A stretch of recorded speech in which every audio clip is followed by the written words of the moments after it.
being here. I don't want to stand behind the podium. My dad was the preacher and pastor. It's not me.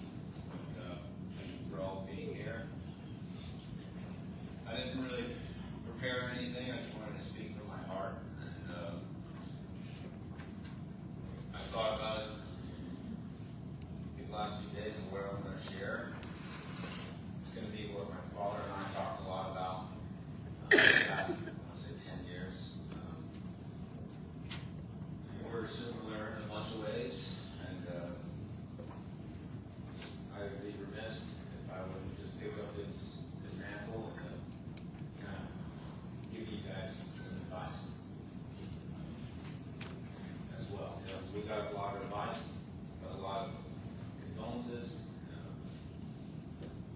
While we're grateful for it, you know, they don't really help in this time. So thank you for the advice, but I'd like to share some with you guys. But first, I'll give you two pieces. One is, like I said, over these last 10 years, a piece of advice my dad would give me every time I come home, which unfortunately wasn't often enough. So, you know, he retired not too long ago, a decade or so. And we kind of had the same dream. You know, he bought a wonderful property in Terrell, and he worked his, you know, heart and soul into it.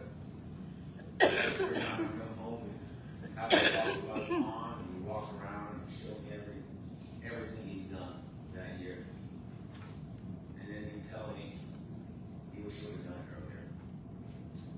You guys that know Dad, been part of his life, know that he works his life away. And Romanian mom will tell me stories, he will tell me stories. He worked his life away. 7 days a week, 10, 12-hour days.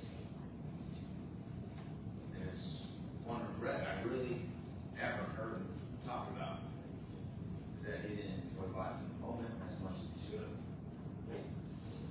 He didn't decide to hang it up and enjoy his family and his life earlier. He didn't know how much time he had left, so he wished he would have done it earlier.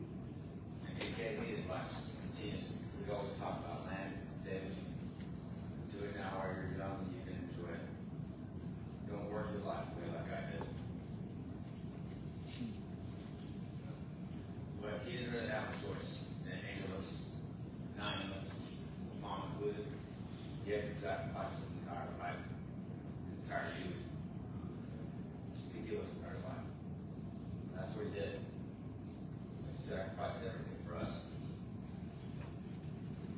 And that kind of transitions to my bit of advice is, you know, after, like I said, these last 10 years or so, we got really close.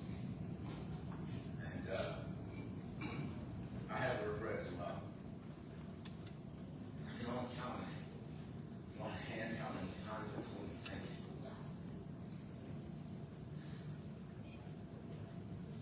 So, I've been all around the world. I've seen tragedy, I've seen poverty, I've seen bad things. And then there's so many times where I look at my life and that could have been me.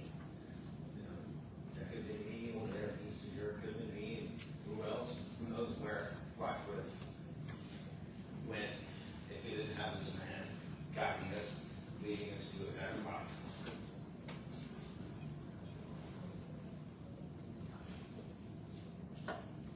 And I didn't tell him thank you enough.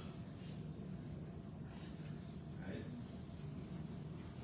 Really looking in the eyes and say, Dad, for all your sacrifice, thank you. You know, I wish now I could tell him more. So my piece of advice is, if your dad is here, if your loved one is here, there's a bunch of dad's generation here who's went through similar things. Tell them thank you. They endured a lot, they suffered a lot, and they deserve that from us. Because now I can't tell them thank you.